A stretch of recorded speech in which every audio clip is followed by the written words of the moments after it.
Here's another interesting one. 850, the 850. Tallahassee. The biggest move will be Oklahoma State and A&M joining the Big Ten. A&M is angry with the SEC, and the money is the same. I don't see Oklahoma State as a fit in a Big Ten for several reasons, most of which are, academics. Not that it's bad, but it's not where the Big Ten wants it to be. Not a big research institution, all of those things. A&M, all of those things kind of fit with the Big Ten, except for the fact that they're not leaving the SEC, and they're not mad. I mean, I would say the term would be butthurt more than mad. I mean, they'll like, be really? fine. They'll be fine with it.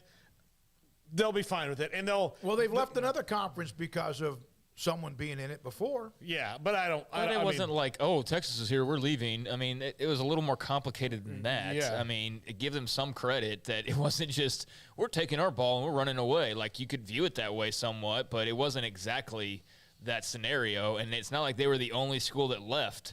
I mean, basically the whole makeup of the conference is gone in the next couple of years. 6 of the original 12. So we're going to bag on them for leaving when there was Colorado and Nebraska, and there will be Texas, and there will be Oklahoma, and come on. So, I don't think that A&M's going to pick up their ball and go. I mean, it's an interesting thought of, like, if the Big Ten wanted to get Texas representation, I'd sure as hell rather have A&M than anybody not named Texas. I mean, that would be an easy choice because of the size of the fan base, the money they're willing to burn, and, the dedication, the size of the stadium, the academics, like all of that would fit. But I think that they probably missed that boat. It would be a hell of a thing for Kevin Warren to swing.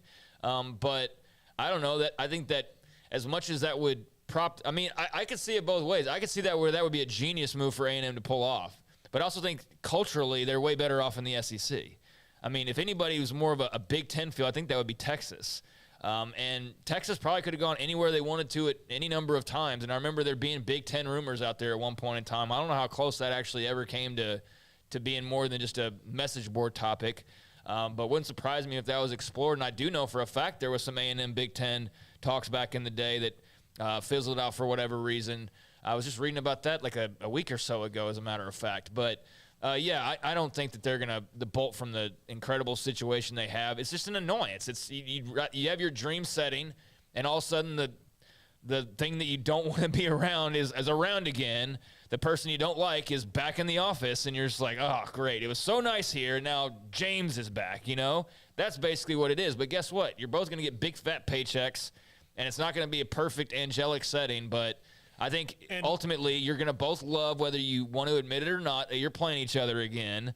And, all of that comes with that. So everybody's going to be fine. Well, A&M wanted to prove that they didn't need Texas. Yeah. And I think that they've proven that they don't need Texas to make money and be a popular brand because they've been doing it for a decade without them. Now they can play Texas again and have that great rivalry and all that it was, and we can stop talking about, is that ever going to come back? Because it is. And so they'll be happy with that, and they'll be happy. Here's the other thing. Sometimes people are happier when they're fighting with each other. Now they can fight with each other, and it'll make sense again. Get a room. Yeah, well, basically, for real, though. I know they really don't like each other, but that's how it comes across to the outsider observing every November when it's like everybody wants to talk about how much they miss this and the memories. And when my dad used to take me and my mom and I used to go and all those things, and there's all that history, and then they turn around like they hate each other still. There's that give and take. And look, the A&M's fight song still says, saw varsity's horns off. Like they haven't had the chance to saw them off in 10 years, but now it'll make sense again. So it's going to be interesting that they're going to be playing in the same conference again. And I wonder if they would have ever played again if it not been for the realignment. Other than they've just forced. Yeah, you think so. It had been a while. Yeah, I do think so. Yeah. I think that they eventually are going to look at the money being lost and go like, hey, we could play this game we haven't played. You really think they're going to do this for another 20 years, not play A&M in Texas? Come on. They're so petulant, both of them, about the way that series. But you're right. Why would you not want to play a game where 100,000 plus people are going to go to it, whether you're home or away? And you're, well, how far? 80 miles apart? 68 miles? I don't know how far And apart. even if they didn't want to do it, the TV networks would eventually force them to do it. Like, I mean, that's, there's much behind the scenes making things happen, and you think they're going to not lay that out? Like, hey, you think that A&M and Texas as a rivalry wasn't a big talking point when they were talking about the new SEC and all that comes with that? Sure, Oklahoma, Arkansas was, and sure, Oklahoma, A&M was, but Texas A&M is probably right there at the top in terms of TV viewers and stadiums and attendance and pageantry and all that stuff. So I feel like it was inevitable, and I could have gone another 10 years. Sure, why the hell not? But like, I definitely was never under the impression that they were never going to play again. Like, that's just I don't buy that. Hayden Maxwell